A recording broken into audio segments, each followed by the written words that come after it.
তারেক রহমানের বাম হাতটা যারা দিলে তো আমি খাইয়া লড়তাম না, না এদের বাম হাতটা যারা দিলে তো আমি খাইয়া লড়তাম না। আমি আজকে এই অবস্থা থাকি, আমার তো ঢাকা শহরে বাড়ি থাকানোর কথা, তাহলে আমি এই দেশটাকে ভালোবাসি কি করলাম?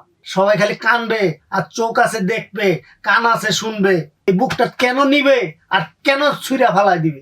অন্তত যদি সরকার বলেন, তারপরে এনসিপি বলেন, বিএনপি বলেন, কেউই আমার পাশে আসবে, কেউই আমার পাশে খাড়া নাই।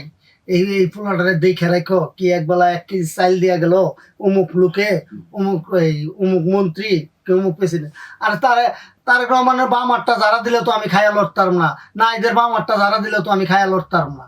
তারা কি আপনাকে সহযোগিতা করে নাই? সহযোগিতা করলে কি আর আমি আজকে এই অবস্থায় থাকি? আচ্ছা আচ্ছা। আমি আজকে এই অবস্থায় থাকি, আমার তো ঢাকা শহরে বাড়ি থাকানোর কথা, তাহলে আমি এই দেশটাকে ভালোবাসি কি করলাম? কি করলাম? আমার ফুলটা যে এয়ারপোর্টের মাঠে পুঁতা থুয়েছে লাল মাঠে, কোনো সেনাবাহিনী, কোনো বিমান বাহিনী কেউ তো আমার দিকে তাকাইলো না, কেউ তাকাইলো না। এই পোলাটা তো রাষ্ট্রীয়ভাবে একটা পতাকা নিয়ে দেয়, এত বড় ভূমিকা রাখছে। গরিবের ঘরে জন্ম নিয়েছি, কাঠুরিয়ার ঘরে, কাঠুরিয়ার ঘরের কুপলা পান্ডে কেউ খোঁজ নিবে না। এটা আজকে আমি বইলা দিলাম।